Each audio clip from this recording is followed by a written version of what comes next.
Salut à tous, bienvenue à Question Auto et c'est là la vidéo tant attendue. C'est quoi les meilleurs pneus qu'on vous recommande cette année pour véhicules sport utilitaires, encore pour voitures? Bob, on s'entend, il y a des pneus qui vont perdurer au travers du temps et qui vont être quand même très bons parce que soit il y a un prix très abordable ou encore qui font littéralement le travail, même s'ils ont quelques années en arrière de la cravate. Là. Exactement. On a mis les plus disponibles puis les meilleurs qu'on doit rouler. Bon, bien, excellent. On commence avec un classique. Moi, je l'aime bien, celui-là.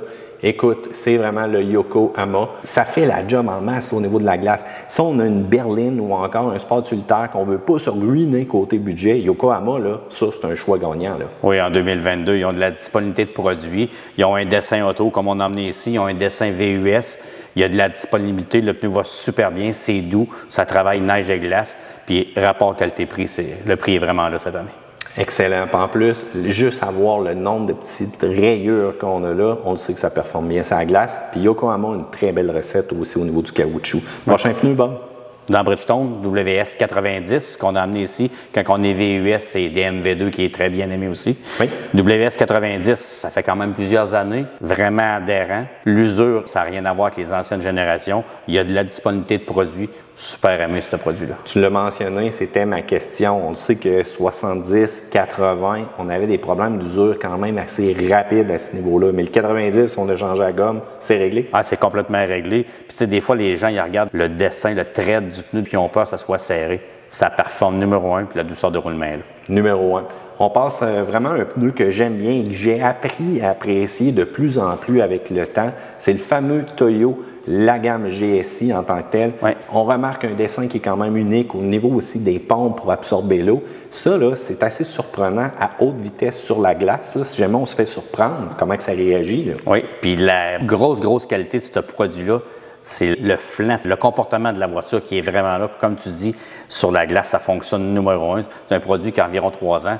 Puis c'est super aimé. Dans les années précédentes, on avait un petit peu de misère avec la dispo des produits. Cette année, à date, ça va très bien, le stock qui rentre. Tu mentionnes les flancs. Les flancs, c'est extrêmement important. C'est ça qui porte le poids, encore une fois, aussi au niveau du véhicule pour justement avoir une belle surface de contact avec le pneu. Et de plus en plus, les véhicules sport utilitaires commencent à devenir lourds. Hein? Exact. Bon, bien, c'est tant mieux. Et là, j'y vais avec celui-là qu'on a beaucoup de questions, beaucoup d'appréciation et on est pas mal dans les meilleurs là, présentement. Le dernier de Michelin, le XIce Snow, même avec de l'usure, ça fait la job. Là. Ça reste du côté mordant là, pour ce pneu-là, peu importe les conditions qu'on a. Oui, la qualité de Michelin, premièrement, c'est la douceur de roulement. Le rendement kilométrique, il ne faut pas oublier le service à la clientèle avec Michelin. C'est vraiment, ils ne laissent jamais tomber aucun client. Ils ont des produits vraiment disponibles, en plus faits au Canada. Puis on est à la 3e année, puis c'est vraiment aimé ce produit-là. Bon choix pour celui-là. On y va avec le Nokian R5, la dernière technologie. Là, quand on cherche les pneus les plus avancés, c'est encore Nokian là, qui le font. On dirait qu'à chaque année, ils ont une nouveauté, littéralement.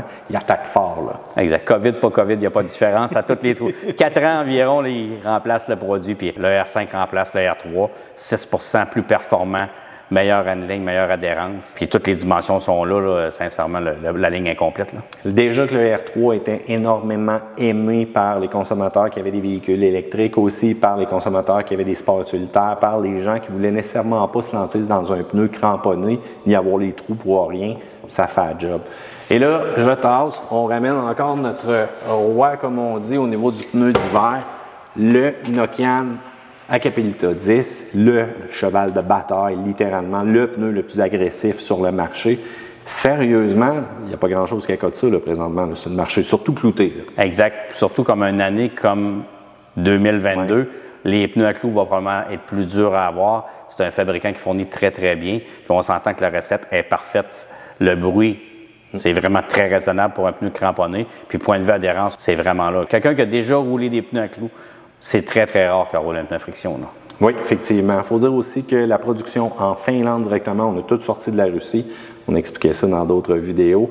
Double type de crampon. Donc, encore une fois, tant pour le mordant latéral que pour l'accélération, que pour le freinage. Indicateur d'usure, littéralement en version SUV aussi, de l'aramide qu'on retrouve à l'intérieur, résistance. Ouais. C'est dur à battre. Exact. Puis en plus, ils font les pneus cramponnés pour les véhicules EV. Tu as ACA10 EV, ACA10 SUV, puis tu as les ACA10 automobiles. Mais on se rappelle qu'il faut s'y prendre d'avance si on veut justement notre pneu. Même si on vous présente là ceux-là qui sont le plus disponibles, attendez pas. Fait que Bob, gros merci. Puis si on a des commentaires ou quoi que ce soit, des questions pour vous, gang, c'est directement en bas que ça se passe. Pouce en l'air, abonnez-vous.